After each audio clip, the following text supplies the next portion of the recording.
कभी कभी हमारे मन में ये सवाल उठता है ना कि ये जो दुनिया हम देख रहे हैं, ये नदियाँ, पर्वत, आकाश, ये लोग, क्या ये सब सच में है या हमारे ही मन की कोई गहरी कल्पना?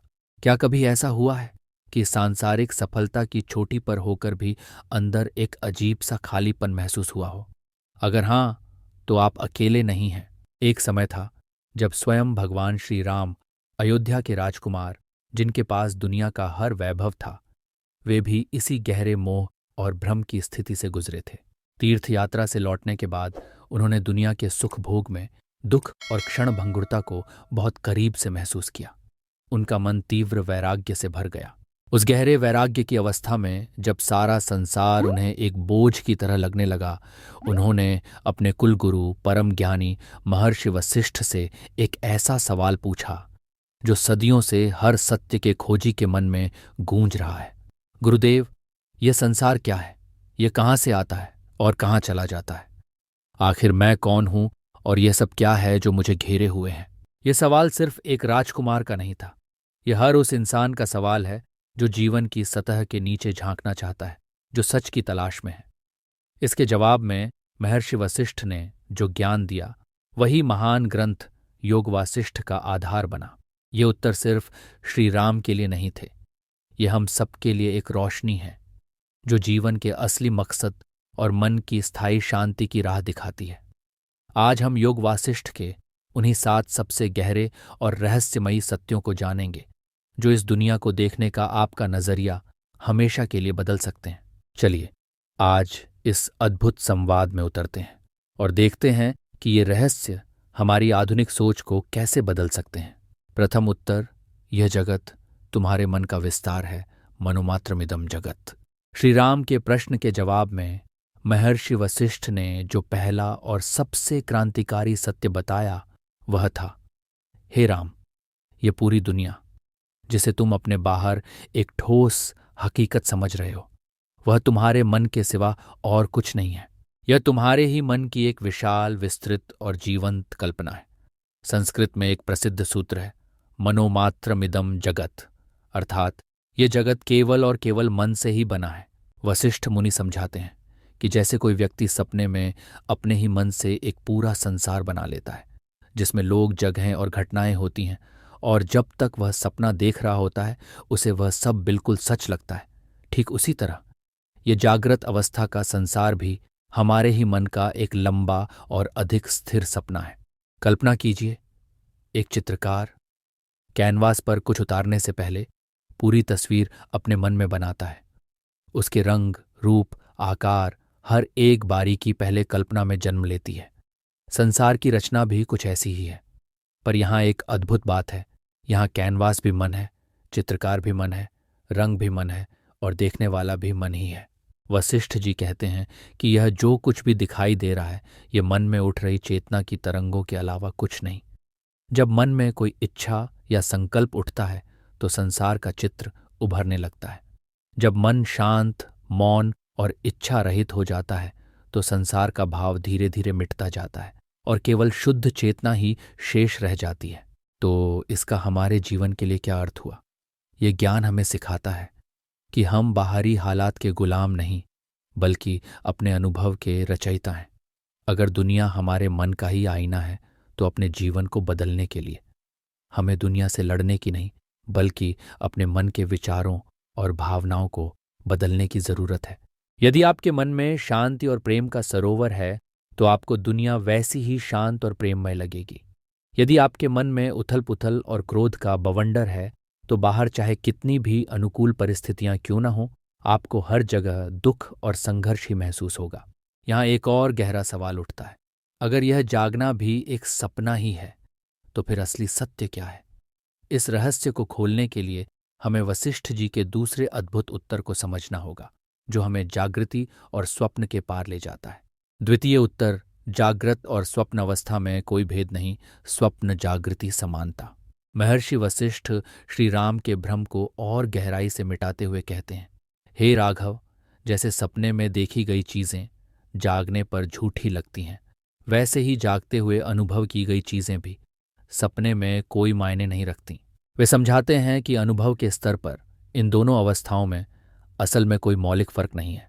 हम आम तौर पर जागृत अवस्था को सच इसलिए मानते हैं क्योंकि यह ज्यादा स्थिर, तर्कसंगत और लंबी लगती है, जबकि सपना कुछ पलों का होता है और अक्सर बेतरतीब होता है। लेकिन वशिष्ठ जी तर्क देते हैं, समय की लंबाई या स्थिरता सच्चाई का पैमाना नहीं हो सकती। एक चींटी के लिए कुछ पलों की जिंदगी उतनी ही वास्तविक है जितनी हमारे लिए 100 साल की। सत्य तो वही है जो भूत, वर्तमान और भविष्य में समान रहे, जो कभी न बदले। पर जागृत अवस्था का संसार भी हर पल बदल रहा है। यह भी उतना ही अस्थिर है जितना कि सपने का संसार। योग वासिष्ठ में एक कथा आती है। एक राजा सपने में भिखारी बन जाता है और वर्षों तक भूख, गरीबी और अपमान का दुख झेलता है। जब अचानक उसकी नींद खुलती है तो वह हैरान होकर देखता है कि वे अपने भव्य महल में ही है और रात के बस कुछ ही पल बीते थे उसके लिए। सपने की वह लंबी और दर्दनाक जिंदगी और जागने का यह छोटा सा पल, दोनों ही अनुभव के स्तर पर समान वास्तविक थे। ये कथा हमें सिखाती है कि असलियत का आधार हमारा मानसिक अनुभव है, बाहरी घड़ी का समय नहीं। इस ज्ञान से हमें एक बड़ी सीख मिलती है। हमें अपने जागृत जीवन की सफलताओं और असफलताओं से अत्यधिक जुड़ना या विचलित नहीं होना चाहिए। जैसे हम सपने में मिले खजाने या सपने में हुए नुकसान से जागने पर परेशान नहीं होते, वैसे ही एक ज्ञानी व्यक्ति जागते हुए जीवन के सुख दुख और मान अपमान में शांत और स्थिर रहता है। वह जानता है कि यह सब बदलने वाला है, यह भी मन का एक अस्थायी खेल है। आपको यह जानकर आश्चर्य होगा कि जिस गहरी नींद की अवस्था को हम सबसे अधिक आरामदेह मानते हैं, वह भी परम सत्य नहीं है, क्योंकि उसमें हमें अपने होने का ही एहसास नहीं होता। सत्य वह है जो जागने, सपने और गहरी नींद, इन तीनों अवस्थाओं को देखता है। उनका साक्षी है, पर स्वयं इनमें से कोई नहीं है। वही परम चेतना है जिसे तुरीय कहा गया है, चेतना की चौथी अवस्था जो इन तीनों के पार है। लेकिन इस परम सत्य को जानने का मार्ग क्या है और कौन इस पथ पर चलने की योग्यता रखता है, इसके लिए वशिष्ठ जी का तीसरा उत्तर समझना हो। तृतीय उत्तर, मोक्ष का अधिकारी कौन है? मुमुक्षु का मार्ग। श्री राम की वैराग्य से भरी अवस्था और सत्य को जानने की उनकी तीव्र छटपटाहट देखकर महर्षि वशिष्ठ अत्यंत प्रसन्न हुए। उन्होंने कहा, हे राम, संसार के दुखों से छूटने की जो यह पवित्र और तीव्र इच्छा तुम्हारे भीतर जागी है, उसे शुभेच्छा कहते हैं, और यही ज्ञान के मार्ग की पहली और सबसे महत्वपूर्ण सीढ़ी है। योग वासिष्ठ के अनुसार हर कोई इस परम ज्ञान के लिए तैयार नहीं होता। इसके लिए एक विशेष योग्यता चाहिए जिसे मुमुक्षुत्व कहा जाता है, अर्थात मोक्ष की तीव्र इच्छा। वशिष्ठ जी बताते हैं कि ज्ञान का अधिकारी न वह है जो पूरी तरह भोगों में डूबा है और न वह जो खुद को पहले से ही ज्ञानी समझता है। सच्चा अधिकारी वही है जो यह गहराई से अनुभव करता है, मैं बंधन में हूं और मुझे इससे हर हाल में मुक्त होना है। इस मार्ग पर चलने के लिए साधक को 4 महान साधनों से तैयार होना होता है, जिसे साधन चतुष्टय कहा जाता है। ये कोई बाहरी कर्मकांड नहीं, बल्कि भीतर के रूपांतरण की प्रक्रिया है। पहला साधन है विवेक, यानी क्या नित्य है और क्या अनित्य, इसका भेद जानने की क्षमता। ये समझना कि केवल आत्मा ही नित्य है, बाकी सब, ये शरीर, ये संसार, ये रिश्ते, सब बदलते रहते हैं और एक दिन नष्ट हो जाएंगे। जब विवेक दृढ़ होता है तो दूसरा साधन अपने आप प्रकट होता है, वैराग्य। ये इस दुनिया और परलोक के सभी सुखों के प्रति मन में अनासक्ति का भाव है। श्री राम इसी अवस्था में थे। फिर आती है षट संपत्ति, यानी 6 आंतरिक संपदाएं: शम, मन पर नियंत्रण; दम, इंद्रियों पर नियंत्रण; उपरति, अपने धर्म का पालन करते हुए अनासक्ति; तितिक्षा, सुख दुख में संभाव; श्रद्धा, गुरु और शास्त्रों में अटूट विश्वास; और समाधान, मन को हर हाल में लक्ष्य पर स्थिर रखना। और इन सब के शिखर पर है मुमुक्षुत्व, मोक्ष के लिए वह अटूट, गहरी और कभी न डिगने वाली इच्छा, जैसे पानी में डूबा व्यक्ति सांस के लिए तड़पता है। वैराग्य का अर्थ घर परिवार छोड़ना नहीं, बल्कि मन से आसक्ति छोड़ना है। एक राजा महल में रहकर भी वैरागी हो सकता है और एक तपस्वी अपनी कुटिया से आसक्त। जब साधक इन गुणों के साथ गुरु के पास पहुंचता है, तभी वह परम ज्ञान को ग्रहण करने योग्य बनता है। परंतु मन का यह खेल सरल नहीं। इसे शांत और शुद्ध करने का व्यावहारिक उपाय क्या है? इसी का उत्तर है चतुर्थ उत्तर। यदि श्रीराम की यह वैराग्यपूर्ण कथा और वशिष्ठ जी के उपदेशों ने आपके हृदय को स्पर्श किया हो तो इस वीडियो को लाइक करें और इसे उन साधकों तक पहुंचाएं जो मोक्ष के मार्ग पर चलना चाहते हैं। कौन जाने ये ज्ञान किसी के भीतर वैराग्य और जागृति का दीप जला दे। ऐसे ही योग वासिष्ठ के दिव्य रहस्यों और वेदांत की अनसुनी शिक्षाओं को जानने के लिए चैनल को सब्सक्राइब करें, बेल आइकॉन दबाएं और कमेंट्स में जय श्री राम लिखकर अपने भीतर के साधक को नमन करें। चतुर्थ उत्तर, चित्त की शुद्धि ही सर्वोच्च तपस्या है। चित्त शुद्धि परम तप।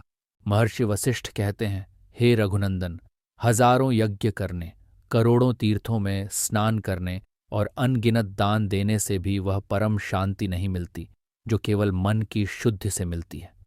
चित्त शुद्धि परम तप। मन को शुद्ध करना ही सर्वोच्च तपस्या है। ये संसार हमें इसलिए बांधता है क्योंकि हमारा मन इच्छाओं, कामनाओं, क्रोध, लोभ और स्मृतियों के संस्कारों से मलिन हो चुका है। जैसे धूल से ढंके दर्पण में चेहरा स्पष्ट नहीं दिखता, वैसे ही अशुद्ध मन में आत्मा का प्रकाश नहीं झलकता। वशिष्ठ जी दो मुख्य उपाय बताते हैं, अभ्यास और वैराग्य। ये पक्षी के दो पंख हैं जिनके बिना उड़ान संभव नहीं। वैराग्य का अर्थ है संसार की वस्तुओं में दोष देखकर उनसे मन को हटाना, और अभ्यास का अर्थ है मन को बार बार आत्मचिंतन में स्थिर करने का निरंतर प्रयास। जब भी मन बाहर भागे उसे बिना झुंझलाए प्रेम और समझ से अपने केंद्र में लौट आना ही अभ्यास है। वशिष्ठ मुनि कहते हैं, मन को काबू करना जैसे जंगली हाथी को साधना है। महावत अंकुश और प्रेम दोनों का उपयोग करता है, वैसे ही साधक को वैराग्य रूपी अंकुश और आत्मचिंतन रूपी प्रेम से मन को साधना होता है। एक और प्रभावी उपाय है सत्संग, ज्ञानी पुरुषों का साथ। जैसे पारस पत्थर लोहा सोना बना देता है, वैसे ही ज्ञानी पुरुषों की संगति में रहकर मन निर्मल और शांत होता है। वशिष्ठ जी कहते हैं, शांति बाहर नहीं, भीतर है। हमें संसार से लड़ने की नहीं, अपने मन को जीतने की आवश्यकता है। जिसने मन को जीत लिया उसने पूरे संसार को जीत लिया। परंतु जब साधक इस मार्ग पर चलता है तो क्या वह एक ही दिन में ज्ञानी बन जाता है, या फिर ज्ञान की भी कोई क्रमिक यात्रा है? इसका उत्तर आता है पंचम उत्तर में। पंचम उत्तर, ज्ञान की 7 भूमिकाएं, सप्त ज्ञान भूमिका। महर्षि वशिष्ठ कहते हैं, आत्मज्ञान कोई अचानक छलांग नहीं, बल्कि एक क्रमिक यात्रा है। यह 7 सीढ़ियों वाली साधना है जो साधक को अज्ञान से परम ज्ञान तक ले जाती है। पहली भूमिका, शुभेच्छा। वह क्षण जब साधक सोचता है, मैं कब तक अज्ञान और दुख के चक्र में फंसा रहूंगा, मुझे सत्य को जानना है। दूसरी भूमिका, विचारणा। सत्संग और शास्त्रों का अध्ययन और सुने हुए ज्ञान पर मनन। तीसरी भूमिका, तनुमानसी। यहां मन पतला, सूक्ष्म और शांत होने लगता है। विषयों से रुचि घटती है और मन भीतर की ओर लौटता है। चौथी भूमिका, सत्वापत्ति। यह आत्म साक्षात्कार का प्रथम अनुभव है। यहां साधक अनुभव करता है, मैं शरीर नहीं, मैं शुद्ध चेतना हूं। पांचवीं भूमिका, असंसक्ति। यहां योगी कमल पत्र समान बनता है, सुख दुख और मान अपमान उसे छू नहीं पाते। छठी भूमिका, पदार्थ भावना। यहां योगी बाह्य पदार्थों से परे हो जाता है, हर कण में केवल ब्रह्म का अनुभव करता है। और सातवीं भूमिका, तुरीयगा। ये ज्ञान की पराकाष्ठा है, जहां जीव और ब्रह्म का भेद मिट जाता है और साधक सहज आनंद में स्थित हो जाता है। जब साधक इस अंतिम अवस्था तक पहुंचता है तब जगत की कल्पना भी विलीन हो जाती है। और अब प्रश्न उठता है, जब सब विलीन हो गया तो क्या शेष रहा? इसी रहस्य का उत्तर वशिष्ठ जी अपने छठे उत्तर में देते। षष्ठम उत्तर, ब्रह्म और जगत का अभिन्न संबंध। श्री राम के प्रश्न की गहराई में जाते हुए महर्षि वशिष्ठ अब अद्वैत वेदांत के सबसे ऊंचे और गूढ़ सत्य को प्रकट करते हैं। वे कहते हैं, हे राम, परमार्थ की दृष्टि से देखा जाए तो सच यह है कि यह जगत कभी उत्पन्न ही नहीं हुआ। जो कुछ भी है वह केवल एक अद्वितीय, अखंड, सच्चिदानंद ब्रह्म है। उसके सिवा दूसरा कुछ है ही नहीं। वशिष्ठ जी इसे समझाने के लिए कई सुंदर और गहरे उदाहरण देते हैं। पहला उदाहरण है रस्सी और सांप का। जैसे घने अंधेरे में कोई व्यक्ति रस्सी को देखकर उसे सांप समझ लेता है और भय से कांपने लगता है, लेकिन जैसे ही प्रकाश होता है पता चलता है कि वहां सांप कभी था ही नहीं, केवल रस्सी थी। ठीक वैसे ही अज्ञान के अंधेरे में यह एक ब्रह्म ही अनेक नामों और रूपों वाले जगत के रूप में दिखाई देता है। और जब ज्ञान की रोशनी होती है तो ये बोध होता है कि जगत नामक कोई वस्तु कभी थी ही नहीं। जो था, जो है और जो रहेगा वह केवल ब्रह्म ही है। दूसरा उदाहरण है सोना और गहनों का। जैसे कंगन, हार, अंगूठी, ये सब देखने में भिन्न लगते हैं, पर उनका सत्य केवल एक ही है, सोना। नाम और रूप का भेद केवल व्यवहारिक है, सत्य एक ही तत्व है। वैसे ही यह विविध रूपों वाला जगत भी असल में ब्रह्म ही है। तीसरा उदाहरण है समुद्र और लहर का। जैसे विशाल समुद्र में अनगिनत लहरें उठती और गिरती हैं, पर क्या कोई लहर समुद्र से अलग होती है? नहीं, वे सब केवल पानी ही हैं, पानी का ही एक अस्थायी रूप। वैसे ही इस ब्रह्म रूपी महासागर में यह जगत रूपी लहरें उठती और मिटती हैं, पर वे ब्रह्म से भिन्न नहीं, ब्रह्म ही हैं। वशिष्ठ जी स्पष्ट करते हैं, ब्रह्म इस जगत का कारण नहीं है, क्योंकि जहां कारण और कार्य में भेद हो वहां द्वैत है। यहां ब्रह्म और जगत में कोई भेद नहीं। जगत ब्रह्म पर आरोपित की गई एक कल्पना मात्र है, और इस कल्पना को हटाकर ब्रह्म के असली अद्वैत स्वरूप को जानना ही परम ज्ञान है। यही अंतिम सत्य है, सर्वम खलविदम ब्रह्म। यह सब कुछ जो दिखाई दे रहा है और जो नहीं दिखाई दे रहा, वह निश्चय ही ब्रह्म है। जब साधक इस सत्य में पूरी तरह स्थित हो जाता है तो उसके लिए कोई दूसरा नहीं रहता। डर, शोक, मोह, ईर्ष्या, ये सब तब तक हैं जब तक दो का भाव है। जब केवल एक ही रह गया तो किससे भय और किससे लगाव। और अब प्रश्न यह उठता है, जो इस परम सत्य को जीते जी जान लेता है उसकी अवस्था कैसी होती है? क्या वह संसार छोड़ देता है या संसार में रहकर भी मुक्त रहता है? यह रहस्य वशिष्ठ जी अपने 7वें उत्तर में बताते हैं। 7वां उत्तर, जीवन मुक्त की अवस्था। महर्षि वशिष्ठ श्री राम को उस अवस्था के विषय में बताते हैं जो इस ज्ञान का सर्वोच्च फल है, जीवन मुक्ति। जीवन मुक्त का अर्थ है इस शरीर में रहते हुए भी सभी मानसिक और भावनात्मक बंधनों से पूर्णतया मुक्त हो जाना। वशिष्ठ जी कहते हैं, हे राम, जीवन मुक्त पुरुष संसार के सब कार्य करता है, पर भीतर से सदा करता रहता है। वह हंसता है, बोलता है, खाता है, सोता है, राजकाज भी करता है, पर उसकी चेतना सदा अपने शांत आनंदमय आत्मस्वरूप में स्थित रहती है। वह एक कुशल अभिनेता की भांति है, जो मंच पर राजा या भिखारी की भूमिका तो निभाता है, पर भीतर से जानता है कि वह न राजा है न भिखारी, वह केवल साक्षी है। जीवन मुक्त पुरुष को बाहर से पहचानना कठिन है, पर भीतर कुछ लक्षण सदैव रहते हैं। उसके हृदय में समता का वास होता है। वह सुख में उन्मत्त नहीं होता और दुख में टूटता नहीं। मान अपमान, लाभ हानि, सफलता विफलता, सब उसके लिए समान होते हैं। वह अनासक्त होकर कर्म करता है, कर्म के फल की इच्छा नहीं करता, बल्कि साक्षी भाव से अपने कर्तव्य का पालन करता है। उसका मन एक गहरे सागर समान होता है, जहां सतह पर लहरें उठती तो हैं, पर उसकी गहराई अडोल रहती है। उसका आचरण सहज होता है, जैसे किसी बच्चे की निश्चलता। उसे कुछ सिद्ध करने या दिखाने की आवश्यकता नहीं होती, और सबसे बढ़कर वह जानता है कि सभी जीव उसी एक ब्रह्म के रूप हैं। इसलिए उसके हृदय में सभी प्राणियों के लिए असीम करुणा और प्रेम रहता है। वशिष्ठ जी कहते हैं, जीवन मुक्त पुरुष चित्र में बने दीपक के समान होता है। वह संसार को ज्ञान का प्रकाश तो देता है, पर उसमें कर्मों का तेल नहीं, वासना की बाती नहीं, और परिस्थितियों की हवा से वह हिलता भी नहीं।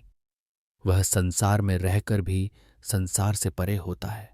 उसका शरीर प्रारब्ध कर्म से चलता है, और जब प्रारब्ध समाप्त होता है तो वह शरीर त्याग देता है, जैसे सूखा पत्ता पेड़ से गिर जाता है। तब वह विदेह मुक्त हो जाता है, शरीर के अंतिम बंधन से मुक्त होकर अपने अनंत ब्रह्म स्वरूप में विलीन हो जाता है। यही जीवन मुक्ति मानव जीवन का परम लक्ष्य है, जीते जी परमानंद की अनुभूति। श्री राम के एक सरल प्रश्न, यह संसार क्या है, के उत्तर में महर्षि वशिष्ठ ने चेतना के सबसे गहरे और अद्भुत रहस्यों को प्रकट किया। उन्होंने बताया कि यह संसार हमारे मन की ही रचना है। ये एक स्वप्न के समान अस्थिर और परिवर्ती है।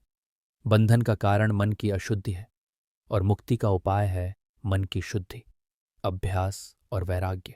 उन्होंने ज्ञान की 7 सीढ़ियों का मार्ग दिखाया जो साधक को धीरे धीरे परम सत्य तक ले जाती है। और वह परम सत्य है, केवल एक ही ब्रह्म है। यह जगत उसी का आभासी रूप है। इस सत्य को जानकर जीते जी सभी दुखों और बंधनों से मुक्त हो जाना ही जीवन मुक्ति है, जो मानव जीवन का सर्वोच्च लक्ष्य है। यह ज्ञान केवल दर्शन नहीं, जीवन परिवर्तन की कुंजी है। यह सिखाता है कि हम परिस्थितियों के शिकार नहीं, बल्कि अपने अनुभव के रचयिता हैं। शांति और आनंद बाहर नहीं, हमारे भीतर, हमारी अपनी शुद्ध चेतना में ही है। आज के इस शोर भरे जीवन में, जहां हर व्यक्ति अर्थ और उद्देश्य की खोज में बाहर भटक रहा है, योग वासिष्ठ का यह ज्ञान हमें भीतर झांकने की प्रेरणा देता है। यह हमें श्री राम की तरह प्रश्न पूछने और वशिष्ठ की तरह उत्तर खोजने की दिशा देता है। मन ही जगत है और उसकी शांति ही मुक्ति है। जो स्वयं को जान लेता है, उसके लिए समूचा संसार एक ही सत्य में विलीन हो जाता है। वैराग्य बाहर का त्याग नहीं, बल्कि भीतर की आसक्ति का अंत है। यदि योग वासिष्ठ के इन 7 उत्तरों में से किसी एक ने भी आपके हृदय को छू लिया हो तो कमेंट्स में अवश्य लिखें।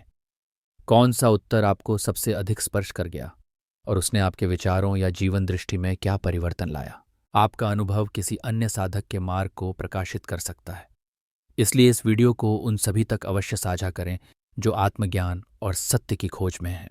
यदि आपने अभी तक चैनल को सब्सक्राइब नहीं किया है तो अवश्य करें, ताकि सनातन धर्म, उपनिषदों और वेदांत के ऐसे और भी दिव्य रहस्य आप तक सतत पहुंचते रहें। वीडियो को लाइक करें, शेयर करें और कमेंट्स में लिखें जय श्री राम, ताकि यह पवित्र भाव आपके भीतर भी जागृत रहे। ओम शांति शांति शांति।